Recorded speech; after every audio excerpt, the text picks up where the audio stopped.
Patrick Hall. I'm the Mayor of the City of Canning. It's my pleasure to welcome you here to the Civic Centre. It's Tuesday evening, 6 p.m, 14th of April 2026. Welcome to our councillors also and staff. At item 1, I declare the meeting open. We acknowledge the Whadjuk people, the traditional custodians of the land, and we also pay our respects to elders both past and present. In accordance with the City of Canning Policy CM 105, agenda briefings are conducted to provide elected members with a forum to ask questions of the City's administration, and that's to enable informed decision-making by Council at the following week's ordinary Council meeting. Now, agenda briefings are not decision-making forums, and questions may be asked and answered, but no debate on or discussion is permitted. Questions must specifically relate to an item on tonight's agenda. Elected members and employees must disclose any financial, proximity or partiality interest that they have in an item on the agenda and declare the interest at the commencement of the briefing or at the latest when the item is about to be discussed. And financial, proximity and impartiality interests are to be disclosed in accordance with the provisions of the Local Government Act. Elected members disclosing a financial or proximity interest must not participate in that part of the briefing relating to their interest and must leave the meeting for the duration of the item. Agenda briefings are open to the public. This briefing is being live streamed to the public via the City's YouTube channel. And lastly, please ensure all mobile phones are turned off or at the very least on silent for the duration of this briefing, please. And also to benefit a clear audio recording of the meeting. Please speak directly into your microphone when addressing the meeting. I've got a couple of announcements to make tonight. The first I was actually going to just throw to Councillor Tuchek here. People in the audience and those at home tuning in live streaming might be wondering why we're all dressed in grey today. I'm decked out in grey. I've gone a step further, Councillor Tuchek. I even dyed my hair grey for tonight, so perhaps you could tell everybody why we're all decked out in grey. That's outstanding, Mr Mayor. Thank you, Mr Mayor, once again. Tonight we support our friend and colleague, Councillor Linda Ross, unfortunately on her recent loss of Mr Mick O'Connell. We are in grey for the grey matter as in the brain. Unfortunately, he died of a brain tumour. Councillor Ross has nominated Charlie's Foundation of Research to further assist patient care at Sir Charles Gardner and Osborne Park Hospitals. So thank you everyone for their donations. Thank you, Councillor Tuchek, for the wonderful initiative. We raise funds, just a small amount of money every month at these agenda briefings, and Councillor Tuchek has taken it upon himself to organise that every month. We have a different charity and we provide a little bit of publicity for them and help to raise awareness. So well done, Councillor Tuchek. And Councillor, now who was it I was going to throw to? Councillor, you wanted to say something just about a very special day it is today, isn't it? That's right. Thank you, Mayor Hall. I would just like to acknowledge and extend my heartfelt wishes to the Sikh community here in Perth and around the world as they celebrate Vaisakhi today. Vaisakhi is one of the most significant festivals in Sikhism, reflecting the core Sikh values of equality, service, courage and justice. For many, it is also a celebration of community, identity and giving back. Values we strongly reflected in our local Sikh community here in the city of Canning and across Perth. On this occasion, I wish all those celebrating a joyful and meaningful Vaisakhi. May it bring renewed strength, unity and prosperity to all. Thank you. Fabulous. Thank you, Councillor Secon. Sikh New Year. Thank you very much. As far as attendances go at item 2 on tonight's agenda, we have one apology this evening. Councillor Hurn is an apology for this meeting. And for those who are watching, Director Graham Bride is also an apology for the meeting. Mr Donaghy at the end here will be acting in his place this evening. At item 2.2, approved leave of absence, there is none. Disclosures of interest at item 3. Mr Littleton is the Chief Executive Officer of the City of Canning. Mr Littleton, have we had any disclosures of interest? Thank you, Mr Mayor. In relation to item 3.1, they are declarations of interest of a financial or proximity nature, either direct or indirect. I have received no declarations for tonight's meeting. I have received one declaration in accordance with item 3.2, declarations of impartiality from Mayor Patrick Hall. The item is in relation to item PD 005 of 26, section 31, reconsideration of development application, existing club premises, motorcycle club. at 436 Kembla Way, Willetton. The nature of Mayor Hall's of interest is I have made comments in the media regarding the activities of the Bandito Outlaw Motorcycle Gang and its use of the subject premises in Willetton. Despite those comments, I will deliberate on this item objectively and will do so in the manner which is quasi-judicial and only takes into account the planning merits of this application. Thank you, CEO. We move to item 4, which is question time for the public. Responses to previous questions taken on notice. There are no responses outstanding.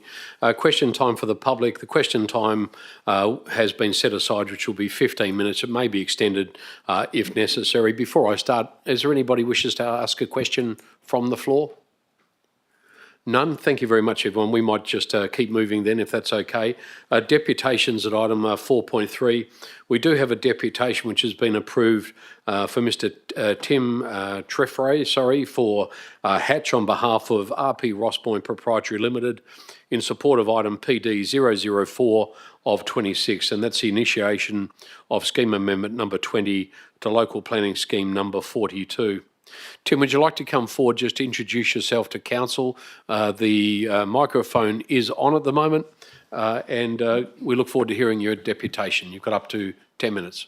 Thank you, Mayor and councillors, for the time. Look, I'll just move in to give you the briefing. We are seeking the council's support for the rezoning of Lot 103, 5th Avenue and Lot 9000 Michael Court to R40. And the predominant reason is that it is the old Palatine mission site, and it's an opportunity for us to deliver some green titled terrace housing under an R40 coding. I'll just start to move the...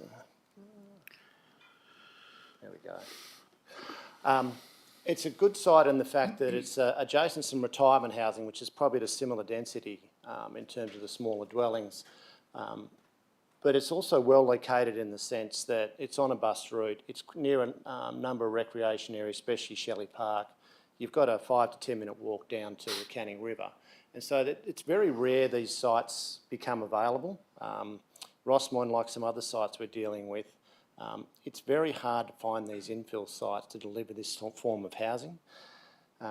I'll move on. I'll go into the form of housing a little bit later, but I'll just give you a little bit of context. So it's the old Palatine Centre, which was predominantly through the 50s and the 60s, was used for young Aboriginal men and women for religious and educational training. Pretty much finished in the late 60s, early 70s. It's been parts of it have been vacant for a number of years now, and it's since been sold to Rockingham Park, probably in the last 2 years. It is on the council's management heritage survey for a management category 3, which is effectively need to do your case-by-case study, have a look at the buildings, get a heritage consultant. We got Phil Griffiths, who's the ex-chair of the Heritage Council, to do the assessment. Phil's very well respected. That report's been prepared and lodged with staff. It's recommending a photographic record and a plaque be placed recognising the previous use of the site.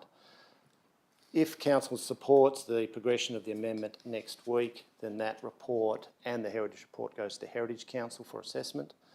We tried to get the Heritage Council to have a look at it over the past year. Their response was, we've got a number of other more significant sites, so we'll look at it when it comes in. So the referral will actually allow that heritage assessment to occur. A big part of the site in terms of doing the plan, there's a number of trees on site. So we've got an environmental consultant, an arborist, to have a look. And what that plan shows is that they looked at sort of the habitat trees and the more larger trees on site, and we tried to find the largest concentration of trees in terms of preservation. So what we've tried to do is really pick up those areas of open space, areas that are useful for the future residents, but at the same time also allow for the retention of the trees. As part of the rezoning, this concept plan forms part of it, and this really does look at delivering that terrace housing in association with the POS. So what we're looking to do in Rossmoyne is to provide some housing diversity, allow for some downsizers, allow for some younger families potentially to come in on terrace housing. The terrace housing we're referring to as missing middle. What we're finding is that, as I said, these sites are very rare, and also the other feedback we're getting is that not everybody wants to go into an apartment. Some people are wanting to have their own title, their own house, 2-3 bedrooms, the ability to have grandkids or families, younger children in there, and it's just not the environment that they're wanting in an apartment. In the current situation in Perth, we need everything, but what we're finding is that this townhouse development in well-located areas where people are looking to downsize are one of the real shortcomings in Perth at the moment. And so the plan looks at terrace housing. It looks to stop the through traffic. So this road network doesn't go all the way through to Michael Court. It does break, so there's only 12, 14 lots that will actually access Michael Court, given the fact that it's a current cul-de-sac and does move out to the east as opposed to the west on Fifth Avenue. But the public open space and the road network still allows pedestrian and cyclists to move through to Shelley Park and those areas. It also allows the residents on the east to get to Fifth Avenue for the bus stop. So pedestrian and cyclist movement east-west, but not cars east-west through the space. We think that's important from a existing residents and locals point of view. This is sort of some of the housing we're directly looking at onto the park. Terrace housing, I mean, it's just diagrammatic, so if you don't like the style, don't worry. There's a different style you can have a look at. But what it is aimed at is providing that 2-3 bedroom green title product for predominantly, I think, will be a downsizer coming to the Rossmoyne locality. But there might be some young families, given the school catchments as well, that it'll be a lower price point than the larger blocks and the larger houses that are predominantly through Rossmoyne at the moment. So look, in summary, before any questions, it does comply with the sub-regional planning frameworks from the state's point of view, from a planning perspective. The city's own scheme and planning strategy does talk about density and right locations. We haven't really got any environmental impacts here. We can try and keep the predominantly number of trees that currently exist on site.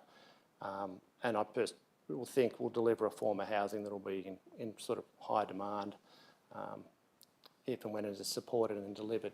So look, really seeking next week council's support to go to advertising this amendment, get the opinions of the surrounding residents, get the input from the Heritage Council, and really just complete that loop of information for the site. Thanks for your time. Thank you. I appreciate you coming down. Considering it's a planning matter and we have the subject matter expert in the room, does anyone have any questions in relation to the item? No questions. Thank you, Tim, for coming down. We very much appreciate it. As you know, the item will be discussed at next week's council meeting, deliberated on, and a vote will be taken then. Thank you for coming down. We move on to items brought forward for the convenience of those in the public gallery. I don't intend to bring anything forward at the moment. Reports of committee meetings at item 6, reports from the Audit, Risk and Improvement Committee, which was held on the 1st of April 2026, will be included in the ordinary council meeting agenda papers.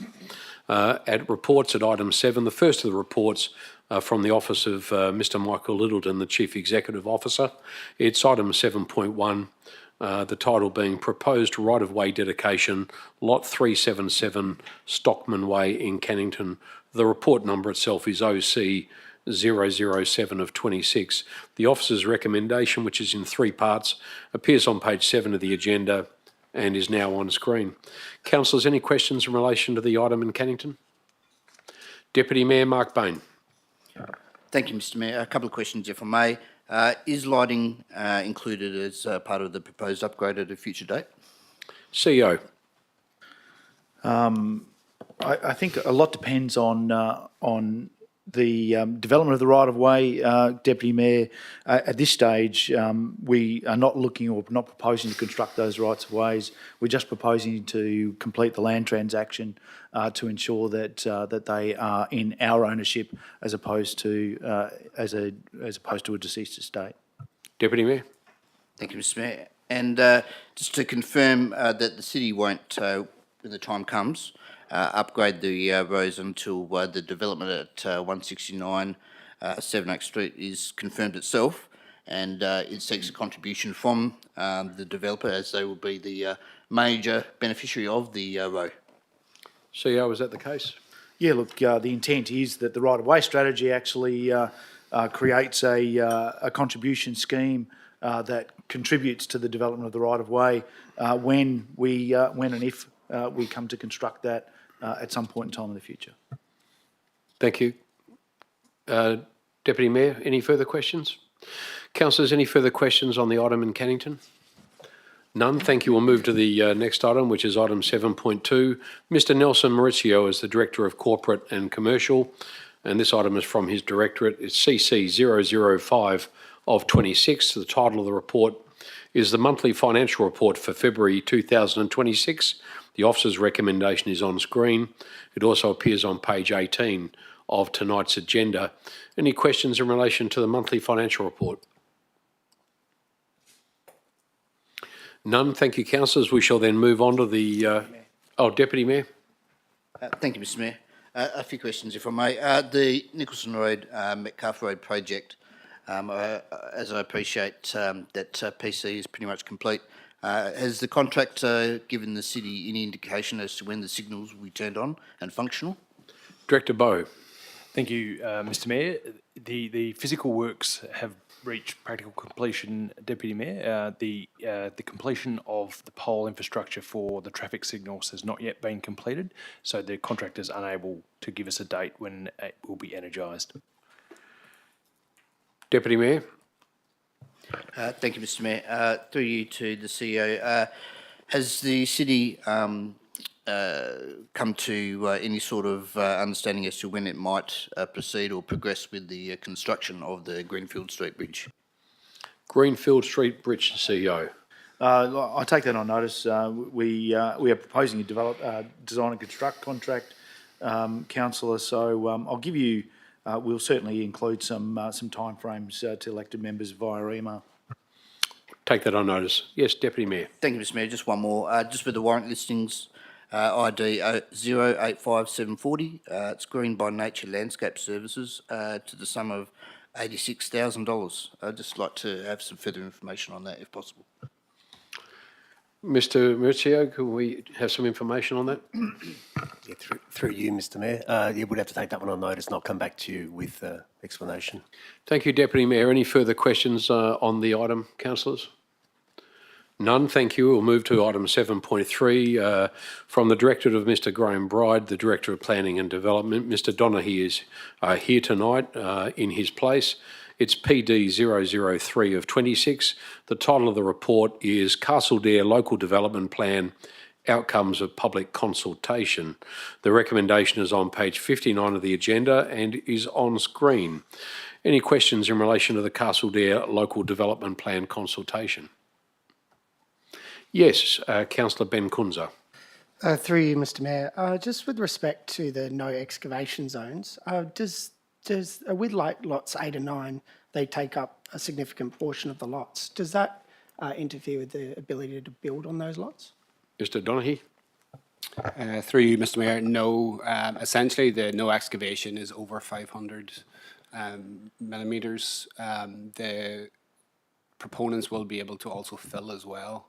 So they've undertaken arborist reports for the trees within that locality, and they're confident that the no excavation zones that are proposed will not impact on the future delivery of dwellings on those particular lots.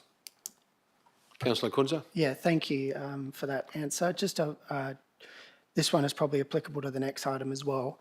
With respect to the lots that are being, the developments adjacent to the significant trees, whilst I recognise it's probably not that relevant at this stage, the LDB stage, is it possible that the city look at Section 70As on those titles relevant to the significant trees so that prospective buyers can't then complain about living right next to one? Mr Donaghy. Through you, Mr Mayor. If you're referring to the trees along Hurn Road, for example, they will actually be within the road reserve themselves. With regards to a Section 70A, that really notifies title or notifies future occupants on an encumbrance on the lot itself. The trees wouldn't be that encumbrance to that effect. The city will be able to protect those trees moving forward, as the intention is for the city to place those trees on the significant tree register when they come into the city's ownership later in the year. Once that comes into effect through the building permit process, if a DA isn't required, or through the development application process, if a DA is required, the city will ensure that those trees are protected when those lots get developed in future. So a Section 7 DA isn't required from the city's point of view. Councillor Kunza. Whilst I appreciate they're on the verge, again with the next item as well, the canopy cover of these trees is quite extraordinary. Perth Airport, for example, they provide notice that the development is within the within the flight corridor, and that the prospective developers and subsequent occupiers should be aware of that. Is there any way the city can actually provide notifications for people so that they can't then seek the pruning of the trees further than what would be normally permissible? Mr Donaghy. Through you, Mr Mayor, the city will contact the future owners of those lots once the trees are placed on the significant tree register to outline that they wouldn't be able to prune those trees, for example, without approval. They will be a city asset, so the city will maintain that moving forward. But the city will be in contact with those future landowners to make them aware that those trees are protected and will be retained into the future. Thank you, Councillor. Any further questions on the item, which is the Castledare Local Development Plan? Yes, Deputy Mayor Mark Bain. Thank you, Mr Mayor. Just a query as to why tree 15 isn't on the LDP map being considered by council, being that the developer has approved its inclusion. Mr Donaghy. So are you referring to the tree on the southern portion that's identified in attachment 1? The green, so it is included into the proposed LDP on the southern corner. A memo was provided to elected members back in September last year, which identified that 2 trees on the southern portion of the site were required to be removed through the engineering drawings process. So the proponent did identify that these trees were to be retained in the first instance. However, once the technical drawings came and the requirement to get access through there in accordance with Australian standards, 2 of those trees were required to be removed, which were supported by the city's parks team and engineering services team at the time. Through the assessment and the advertising of the LDP, we have picked up that tree and it's included on the southern portion there of the LDP that's in attachment 1. Thank you for that. Given that, as you mentioned, it is on there, but there's no indication it should have an eye next to it. At the moment, it's just a green star down the bottom. Through you, Mr Mayor, so it is identified as a significant tree that will be within the future road reserve itself, so that will still be under the city's ownership. Okay. When is the developer proposing to build the principal shared path? Mr Donaghy. Through you, Mr Mayor, there is negotiations with the city at present regarding the exact location of the PSP. So I'll have to take that on notice and provide further feedback to elected members of when that is intended to be constructed. Yes, Deputy Mayor. Thank you, Mr Mayor.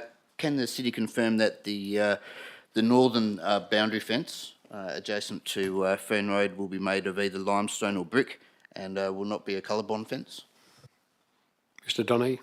Through you, Mr Mayor, there has been quite a bit of negotiation with the applicants regarding that boundary fence in terms of the ultimate intention is the protection of the trees along the Fern Road future road reserve.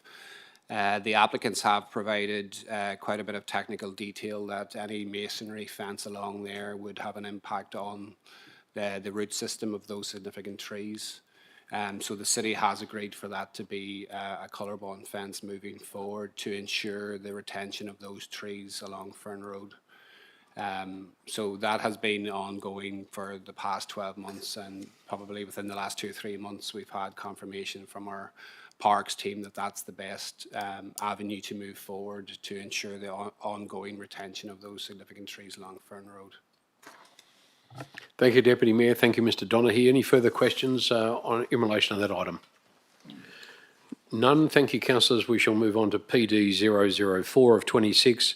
The title of the item is the initiation of Scheme Amendment number 20 to Local Planning Scheme number 42, the rezoning of lot 103, number 50, 5th Avenue, Rossmoyne, and the upcode of lot 9000, which is number 5, Michael Court, Shelley, to residential R40.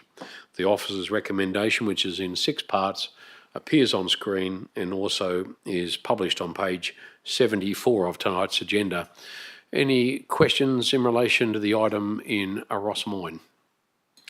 Yes, Councillor Kunza. Through you, Mr Mayor, does the city have a heritage officer since Mr Moore retired?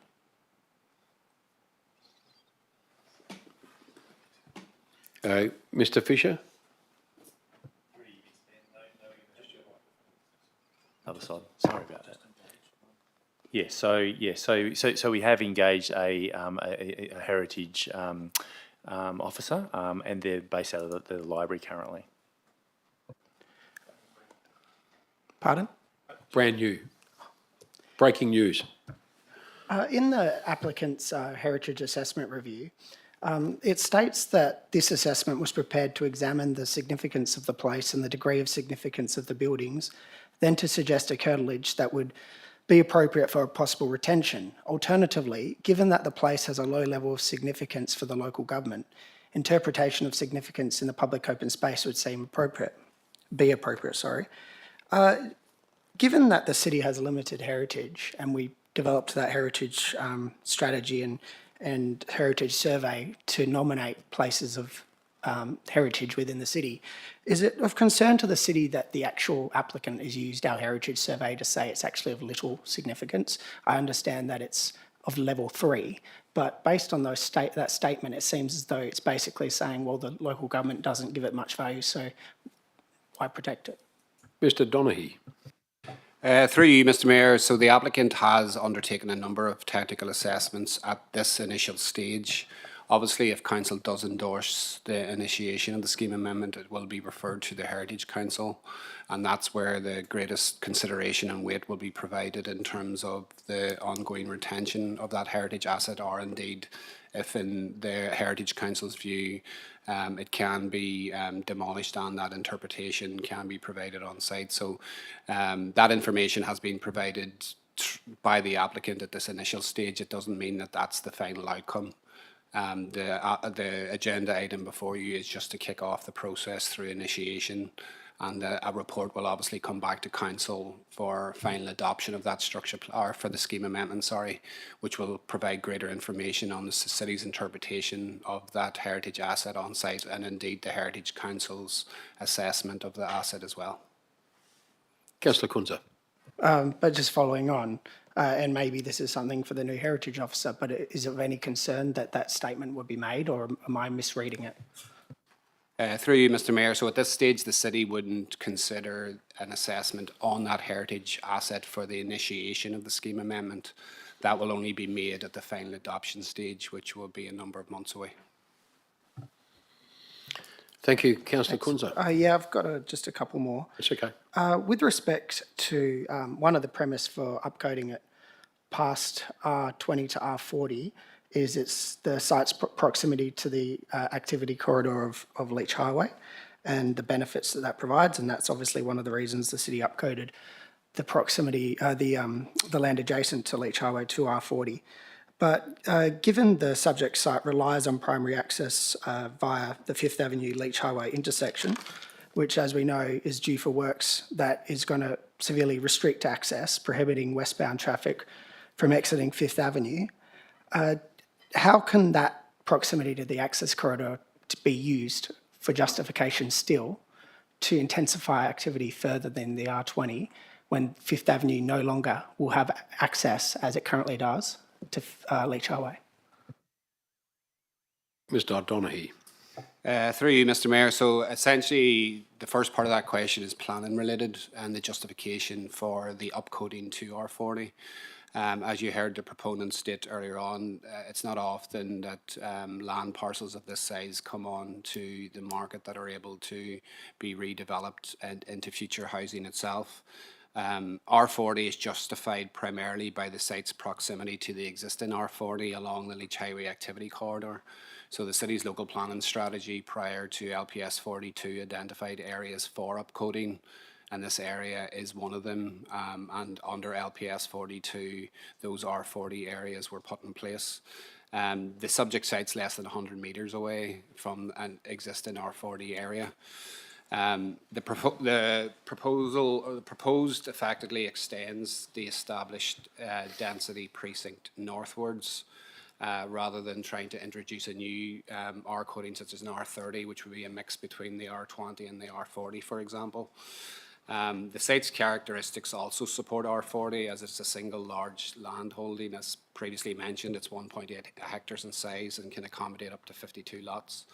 What our proponent is also proposing is a mix of lot sizes as well, which actually range from R20 to R40. So it's not a standard R40 site itself, because there is larger lots proposed as part of the concept plan, which was shown to elected members in the previous presentation itself.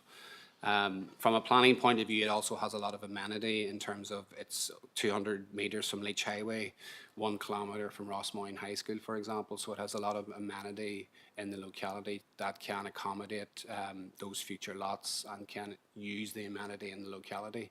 In terms of the traffic, the city's engineering department has been working with the proponent and the city's planning team with the scheme amendment, and are satisfied that the proposed accesses will still be in keeping with the existing road network and won't prejudice the traffic counts in that area. So the city are satisfied that the proposed concept plan, which has been shown, and if the scheme amendment is approved and subject to a future subdivision, that will still be able to be accommodated in the locality and won't impact the future road network. Thank you, Mr. Donaghy. Councillor Kunz, anything further? Yeah, just so the city upcoded certain parts to R40 given the proximity to Leach Highway. However, the access to Leach Highway is about to be significantly impacted. Is not the reason for upcoding to R40 in that area been severely impacted, undermined, because the proximity will no longer be a factor? Cars on Fifth Avenue will now need to go further through suburbs, either westward or eastward, to go west on Leach Highway. Does the city's local planning, does LPS 42 not need to be reconsidered in that area, given that it's densifying based on proximity to Leach Highway, but access is now significantly impacted or will be significantly impacted? Mr. Through you, Donaghy. Mr. Mayor. So in terms of proximity to an activity corridor, that just does not mean solely for vehicles. It's also for buses and public transport and pedestrianisation, for example. So in terms of LPS 42, it doesn't rely on how a car can travel.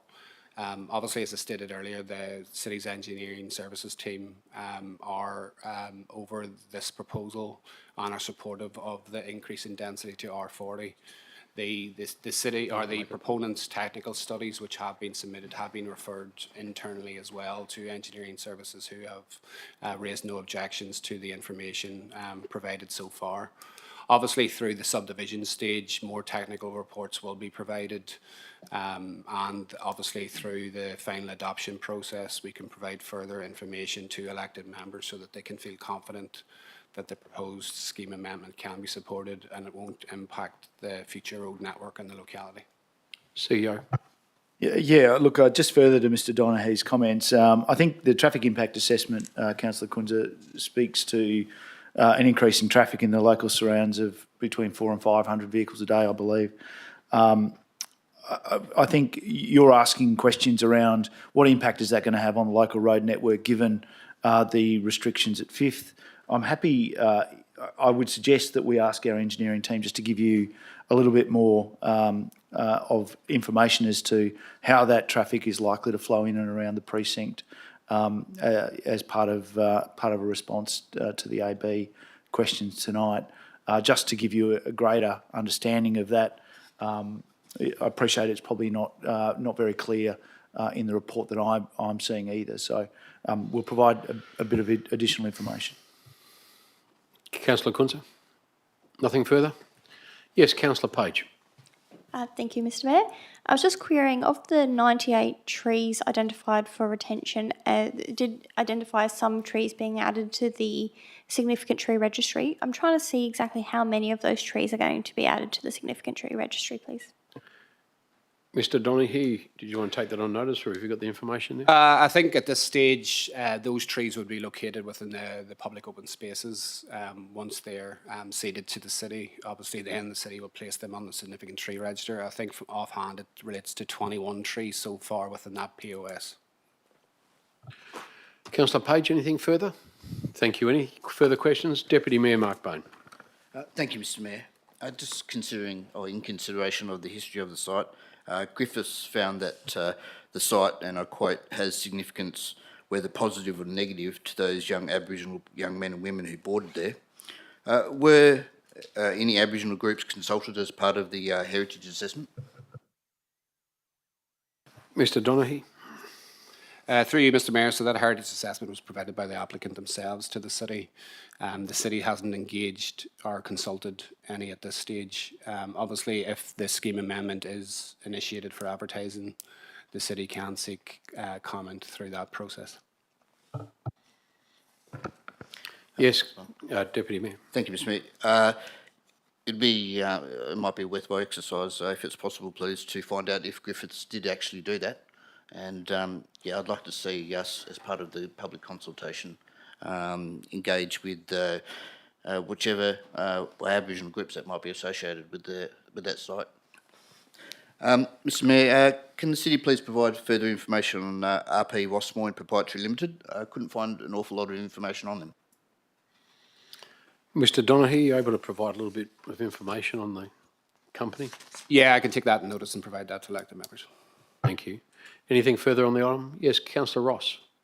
Is it possible with the application that the city could consider relocating those buildings rather than just bulldozing them to some other place of historical significance, so that the developer gets their land, but the city of Canning doesn't lose the valuable heritage of some of these assets that are on the building, on the site? Mr Donaghy. Through you, Mr. Mayor. Obviously, we would take advice from the Heritage Council on that regard. And we're happy to share that once that information comes in through the advertising process to elected members. Yeah, thank you. So the matter will be sent to the Heritage Council for assessment, so we look forward to that information coming back to us. Thank you, Mr Donaghy. Thanks for the question. Councillor Ross, anything further on the item before we move on? Thank you. The next item on the agenda is PD 005 of 26. Its title is Section 31, Reconsideration of Development Application, Existing Club Premises, in brackets Motorcycle Club, DA 25/0499 at Unit 4/36 Kembla Way in Willetton. Any questions in relation to this item? Yes, Councillor Jacobs. Thanks, Mr. Mayor. I've got a few questions. The first question is on page 93. Where are we? 93. Point A. I've got three questions here, Mr. Mayor. Point A. What if the application was amended to comply with the light industrial zone? So in point A, it says that the proposed development is contrary to the objectives of the light industrial zone. What if they were to say, hey, have they said that it is compliant, or have they simply not said anything, so we say it's not compliant with this light industrial zone? That's the first question. Thank you. I think the answer is the officers find that it does comply, but it's actually discretionary use under the Planning Act. Mr Donaghy. Through you, Mr. Mayor, so the first refusal reason that you're referring to essentially relates to the objectives of the light industry zone that's contained within the city's local planning scheme. One of those objectives are where there is a light industrial lot adjacent to the residential zone. It has to be designed so it doesn't impact on the residential amenity of that residential lot. And so the city's assessment of this application has concluded that the design of the building itself, the lack of parking for the proposed occupants of the club premises, means that it doesn't meet that objective, because there will be a significant impact on the residential amenity of adjoining residential properties. And that's why we've included that refusal reason. And thank you. That actually it dovetails beautifully into my next question. The next question was regarding page 93, point C, the parking. We state that it doesn't have enough parking. Has the applicant at all said to us, hey, what their potential parking needs are? Or have they just not given us any information and we've said, well, we think the parking that you've got is not adequate for what we think you're going to do with the building? Thank you, Councillor. Mr Donaghy. Through you, Mr Mayor, so the report does outline that there is a parking shortfall under the city's local planning scheme 42, which does provide a parking ratio of 1 bay per 4 persons accommodated on site. The issue with this application is that they're proposing 60 patrons to be at the premises throughout the weekend, and up to 3 times a year 100 patrons to be present at site. So that will result in a parking shortfall of between 4 and 14 bays, depending on the maximum number of occupants. In terms of parking on site itself, the applicants also haven't provided reciprocal parking arrangements with the adjoining tenancies as well. So the city isn't satisfied that there will be appropriate parking on site to accommodate the proposed use, and that's why we have recommended a reason of refusal to council. Councillor Jacobs, yes. Thank you, Mr Mayor. And my last question on this for the time being is, I'm aware that it's been taken to SAT. If we pass this motion, and just tell me what we can talk about. If we can't talk about it, then that's okay too. It's been at SAT. It's coming back to us. If we potentially pass this motion, say next week, does that mean it could potentially? It's hard to say, but I'm just trying to get ahead of it. Does that then go back to SAT? If the applicant is then not happy with the outcome, do they have recourse? My understanding is that they could probably take it higher and probably go pretty much through the whole court system up to the West Australian Supreme Court.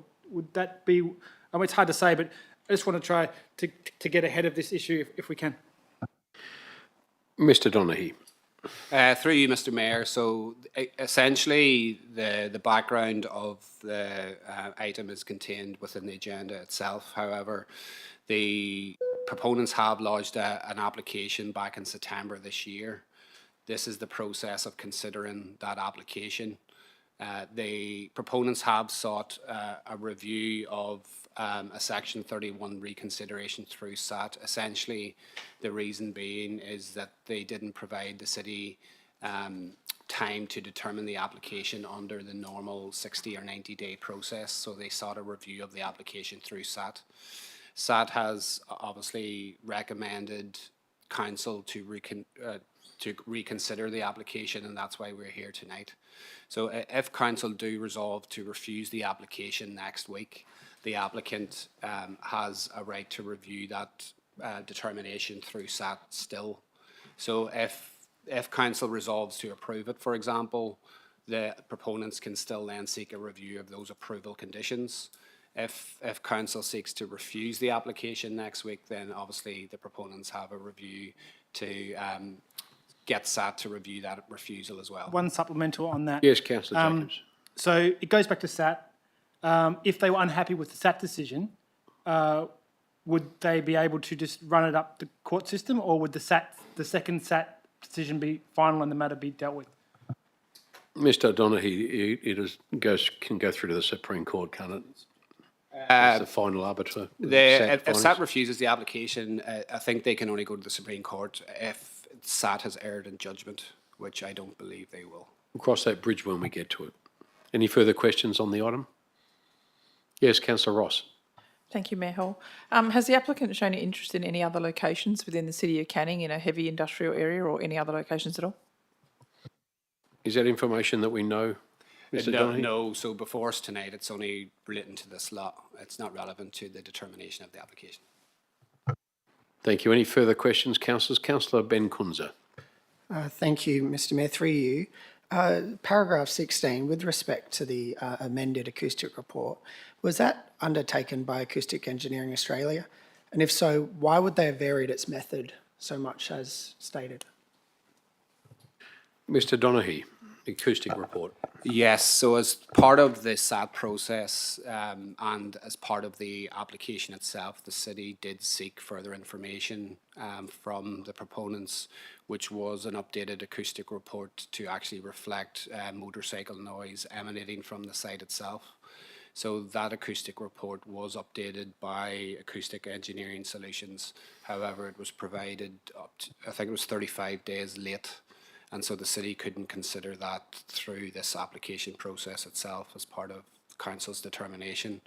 It may well be that SAT considers that if it goes to a full hearing. But the difference between the two acoustic reports, the first acoustic report only relates to an acoustic model. The second acoustic report that was provided by the applicant late actually has modelled the noise from two separate motorcycles from the actual site itself. Yes, Councillor Kunze. Yeah, so was that a point of contention or was it just you didn't have the time to review the data? Mr. Donaghy. Through you, Mr. Mayor, exactly, it's the second. We just didn't have time to assess it and be able to get it into the report in time. Councillor Kunze, anything further? Any further questions in relation to the item in Kembla Way? None. Thank you very much, councillors. We'll move on to the next item, which is the final item for this evening, and that's the Director of Mr. Warren Bowe, Director of Infrastructure and Environment at item 7.4. It's IE 003 of 26. It's the consultation paper from the Western Australian Local Government Association, Climate Change Advocacy Position. The officer's recommendation appears on screen and also appears on page 131. The recommendation is that council endorses the proposed revision subject to the additional city feedback. Councillors, any questions in relation to this final item? Yes, Councillor Kunze. I have a few questions through to Director Bowe. Just with regard to the recommendations, what the city is advocating for, recommendation 2 states that prioritise funding for heat vulnerable local governments and suburbs. I was just wondering what a heat vulnerable local government or suburb is and why is the city advocating to prioritise funding for it? Director Bowe. Thank you, Mr. Mayor. I might ask Mr. Stewart if he could answer that one with a technical definition. Otherwise, I can take the question on notice and provide it under separate cover, Mr. Mayor. Are you able to provide us with a technical definition, or would you prefer? Are you able to provide the answer on notice? Thank you, Mr. Mayor. I think I'll take that one on notice just so I can provide you the technical overview.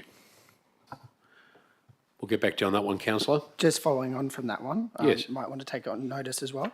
So the Canning Vale Industrial Area and Welshpool are Canning's hottest suburbs, but that's mainly due to policy settings rather than lack of funding. Southern River suburbs, Alkimos, they're bulldozer trees, they're hot suburbs. Why are we advocating for funding towards suburbs that are probably a result of policy settings rather than funding? Again, you can take that on notice.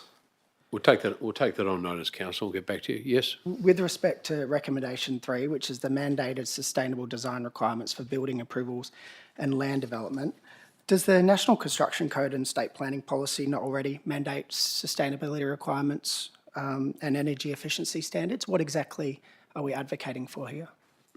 Director Bowe. Thank you, Mr. Mayor. Yes, they do, Councillor Kunze. We would be advocating for more effective private open space and tree retention requirements on site in relation to developments on private land. Councillor Kunze.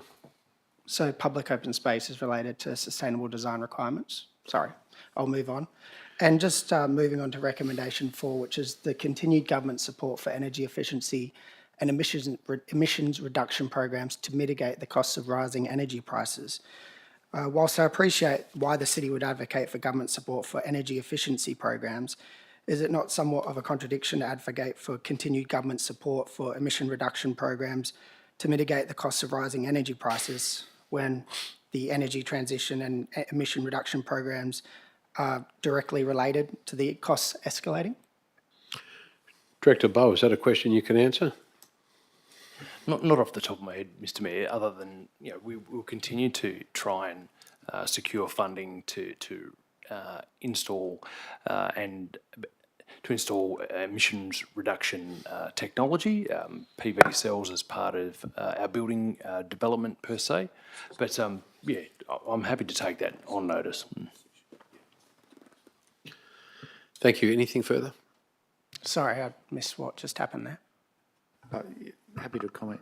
Yeah, go ahead, CEO. Yeah, thank you. Look, I was just making the point that what we're looking to do is to strengthen WALGA's advocacy position to government on behalf of the sector. So it's not just a City of Canning position. We're looking for WALGA to take these positions forward. So, you know, we're probably looking outside of just the City of Canning boundary, asking them to create a sector position where these elements are germane to their advocacy position with state government.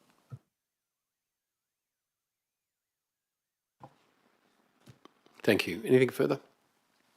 Thank you. Any further questions, councillors, on the WALGA position? Yes, Councillor Secon. I just wanted to ask, would WALGA's revised position on climate change require endorsement from all 139 councils, or? Yeah, so with the State Council, yes, they have asked for all 139 councils to consider the position. Obviously, some will not. Timing issues will probably prevent some from doing that. And it's an opt-in system, so they're asking for wide consultation. And as far as an advocacy position goes, the position holds so that we can actually advocate through State Council, through WALGA, to the state government and the federal government on matters. And it's obviously a stronger position if you have perhaps 80 or 90% of councils in Western Australia have actually contributed and agreed to the position. If we have a far fewer councils, it actually weakens the position. So I'm really pleased that Canning is involved. I know most of the metropolitan councils are, but yeah, that's exactly the reason. Yes, Councillor Jacobs. Thanks, Mr. Mayor. My first question is pretty much on from the last councillor's question. If it's not unanimous, say, I know that in our discussions, I think it was you, Mr. Mayor, that mentioned that sometimes the regional council's position is significantly different to some of the urban councils. So if that's the case, if, say, we see a few councils say, no, we don't support this, does that scuttle the whole thing? Or do we just say, hey, this is our position, except for A, B, C, D council? Yeah, so the procedure, it'll go back to the State Council. The State Council works like this council. Generally, it'll be referred out to a committee. We have a range of committees. We'll have an Environment Committee. The Environment Committee will probably take on board all of the information and the feedback that's come from councils just like Canning. Those will be considered and either adopted or not, and then the item will come back to the State Council where it can still be amended. It'll be a bit of a process. It'll come back to the State Council. The 24 members of the State Council, which are made up of 12 Metro members and 12 regional members, will make a decision on whether or not to adopt the advocacy position. So that is generally the process, but it's going to take a little bit of time. No, it's not generally the case. You'll find even with those 24 people around the room, we will reach consensus after a period of time. Yes, Councillor. One more. This should be my last one for tonight. Thank you. I know that this, it says 2026, but it might be 2027 till it comes out. I know that this will supersede the last one that was in 2018. Is it just the case that this policy obviously won't have an expiry date? It'll just be used until WALGA either rescinds it or supersedes it, right? So it's only an advocacy position. So it's not a policy, it's just an advocacy position. So this just gives us a basis on which to discuss funding and environmental matters with the state and federal government. So it's not actually a policy, it's actually... Yes, you are right. CEO? Yeah, look, I was just confirming. That will be the case. The position will be WALGA's advocacy position until such time as it changes, amends it, supersedes it, or removes it. Yeah, exactly, just as the environment changes, and I'm talking about the political environment, as everything changes, just like this council, a subsequent state council might come up with a completely different position. Thank you, councillors. Any further questions on that item? That was the final item for this evening. Thank you. That being the case, we'll move on to item 7.5 from Mr. Gary Fisher. There are no items from his directorate. Item 8, notices of motion for consideration. There are none. Item 9, urgent business. Similarly, there are none. Confidential matters at item 10 on the agenda. We have none to consider this evening. At item 11, closure, there being no further business, I now declare the agenda briefing closed, the time being 6:55 p.m, and thank everybody for your attendance. Thanks, folks. Thanks for coming along. Thank you, councillors.